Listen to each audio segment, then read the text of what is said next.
I put the world in Jurassic World Evolution 2.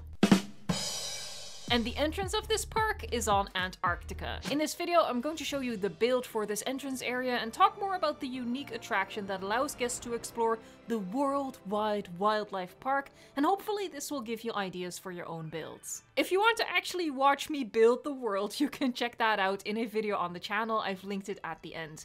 And if you want to come along for the full tour of the park, subscribe and ring the bell because that video is coming soon. Longtime fans of the channel recognize that this is a Jurassic World Evolution 2 redo of a park I built in the first game, and that is something I plan to do for more of my Jurassic World Evolution 1 parks, with the hope that I can make a better version of them in the new game, so stay tuned for more rebuilds coming in 2024. Just like with the previous version, I built the only guest area of the park on Antarctica. The rest of the map is home to dinosaurs who live on the continents where their dig sites are located in the game. So for example, the T-Rex in North America and the Spinosaurus in Africa.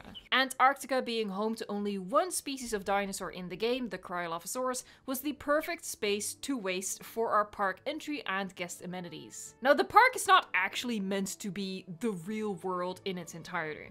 It's more like, what if an eccentric billionaire spared no expense and recreated the world map in miniature form as one giant safari-style attraction. I had hoped that once I would get to finishing this rebuild, we would have some type of river cruise attraction in Jurassic World Evolution 2 so that I could just lay down a tour through the oceans of the world and have guests explore the map that way. Unfortunately, that's not what happened, and my hopes are dwindling that such an attraction will ever come to the game. Seeing as I still play the game entirely unmodded, I had to come up with an alternative.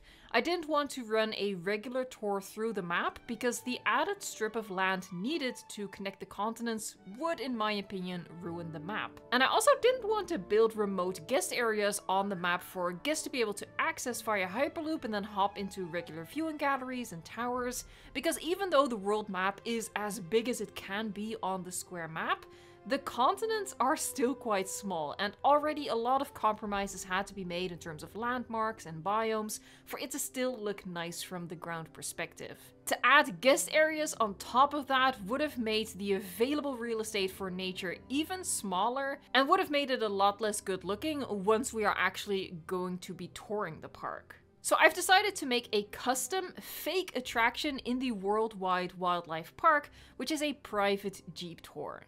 What I did was make a parking lot to park a number of Jeeps at, and the illusion here is that guests book a private tour in the Jeeps to go out into the park and explore all of the continents. Of course, this doesn't actually work in game, you have to use your imagination, but I do think it's a really cool idea and something I've been doing on a smaller scale in other park builds as well, as like one of many attractions in a park, whereas here it is the attraction.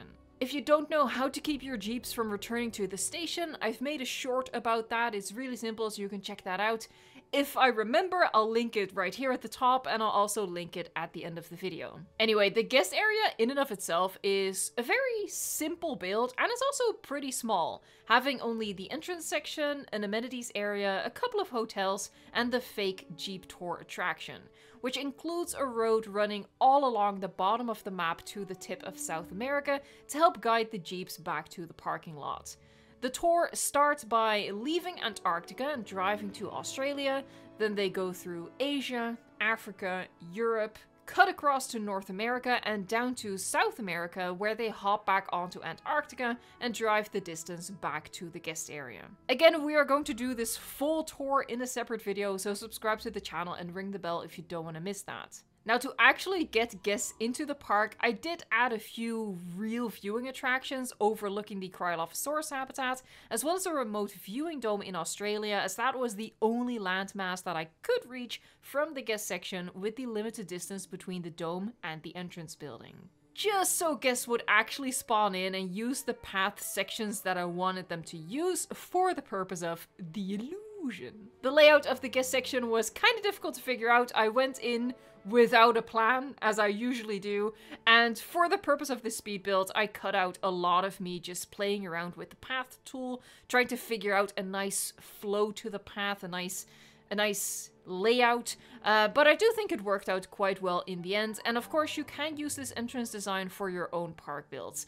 Especially having guests come in at a slightly elevated plateau is something I would recommend for you to incorporate in your builds, as I imagine it gives guests quite the wow factor as they first set foot in your park. If you haven't checked out the speed build for the world map itself yet, I hope that you will after watching this video, and I hope that you will join me for the tour. Of course, Antarctica is hardly known for its dense forests, and even though, as I said, the build is not actually meant to be the real world, and this is not really Antarctica, it's just a theme park modeled after the world map, I did also make a version of Antarctica without trees, which I think looks a little boring, which is why I went with trees for the initial build, but let me know in a comment down below which version you prefer.